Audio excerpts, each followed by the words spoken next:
I've told you before that creating culture is your most important job in your ministry as you're following your dream, your passion, etc. What do you do though when something either you did or something that's outside of your control breaks that culture? Well, that's our question today.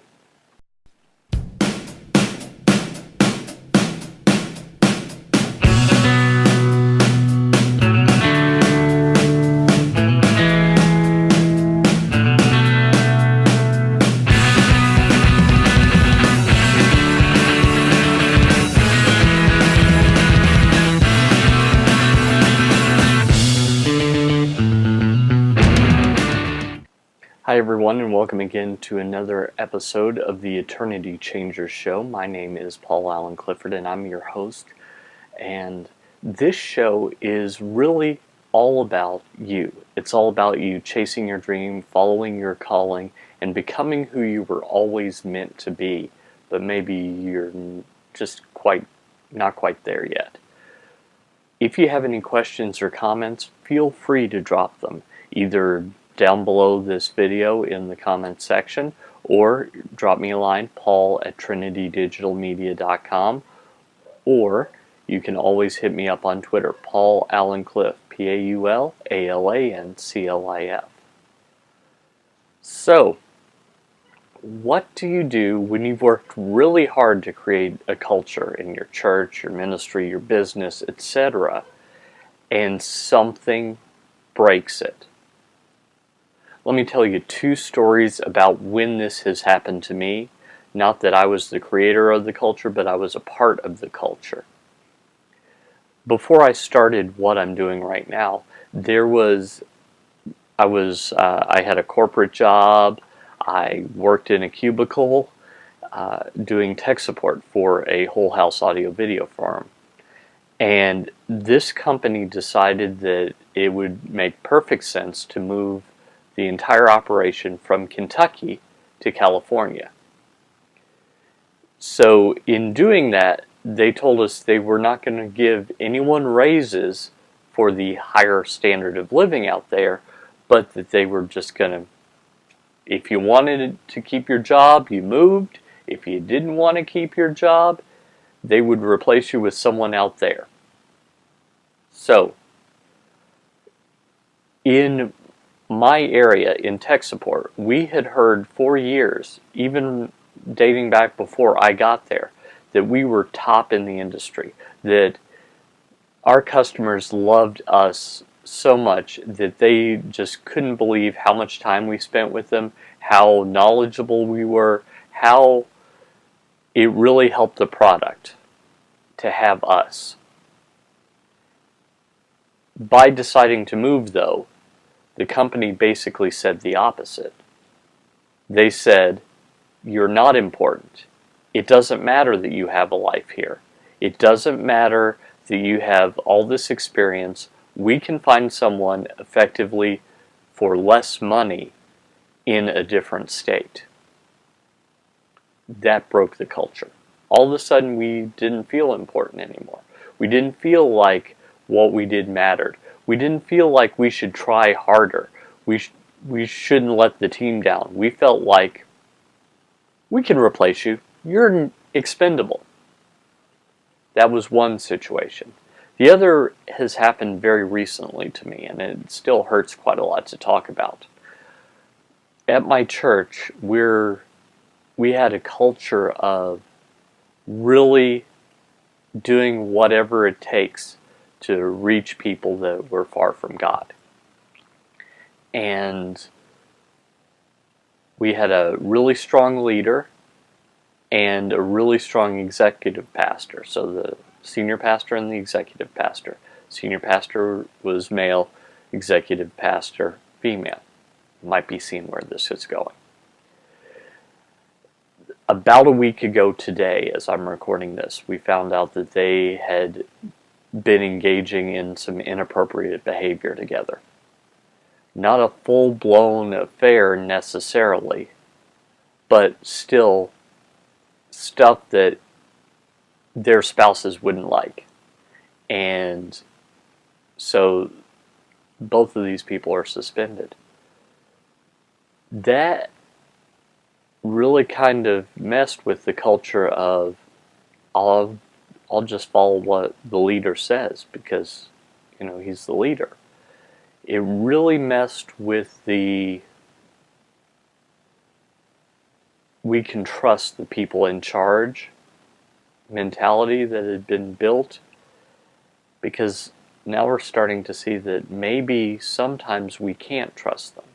And that was always the case. It was always the case that they would make mistakes, but the fact that this one was so big and so public when it was revealed, that really hurt. So the assistant pastor, who's a totally different person, he's now our acting pastor. He came forward and he gave more information rather than less. He was as forthcoming as he could be. He communicated earlier rather than later. And some of the healing is starting to take place because of that. So that's a lesson that I want you to learn, is when there is a culture-breaking event,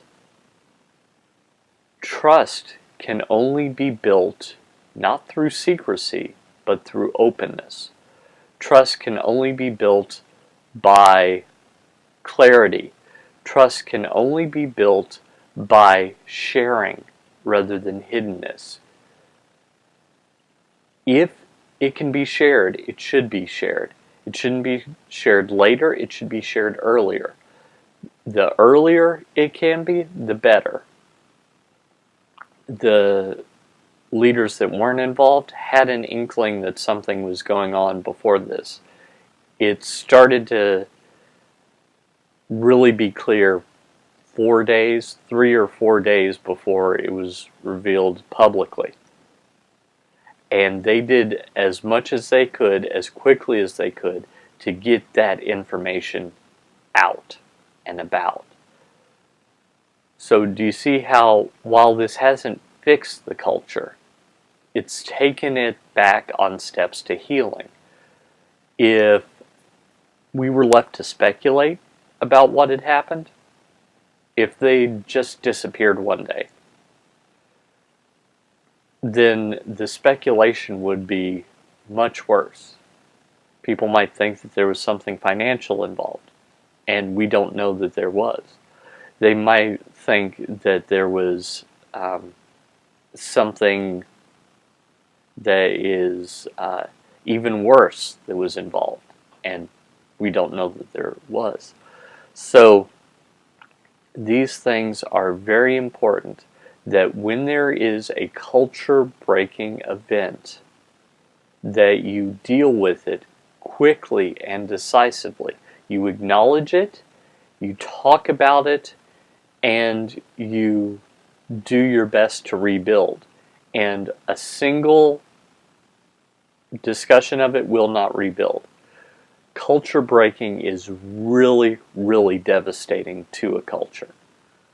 I heard a TED Talk about someone that did an experiment, and they had it was in a daycare, and the culture was that if people in this daycare were late, they had to pay a fine. No, sorry, there was no fine. If people were late in picking up their children, they felt horrible, and that was it. Well, the daycare, in order to stem this tide, decided to charge a fine if people were late. All of a sudden, more people were late. Do you know why? Because they felt like by paying the fine, they were making up for the time in which they were late, as opposed to feeling bad and trying their best to be there on time.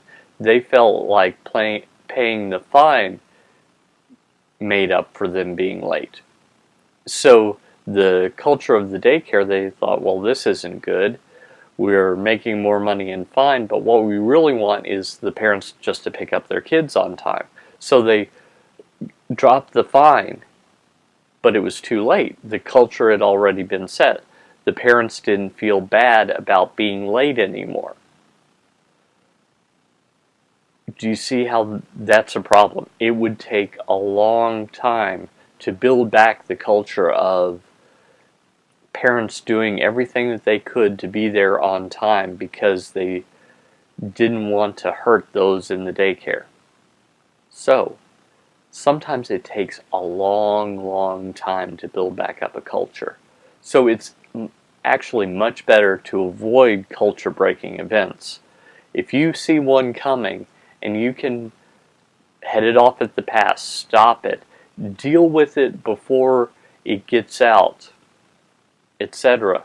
Kind of make it clear that this cannot happen here, then that will speak volumes. It will actually build your culture if you can stop something before it happens,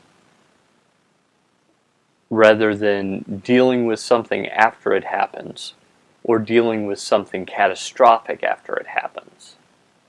It would have been much better in the case of the company that I worked with if they had started beforehand and said, you guys are so valuable that maybe we're not paying the rest of the company an increased wage, but we would be willing to pay you more to move.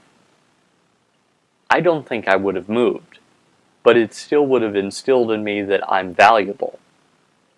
If they had said, we do not want to move, but our corporate owners are making us, but we're going to do everything to keep every one of you, that would have been different. But by not addressing that early, by creating this culture-breaking event, they caused all of us to lower our efficacy, to lower just everything that we were trying to do. I know myself, I caught myself thinking thoughts like, well, why should I try? I don't have a job in a month. Why should I try to go above and beyond?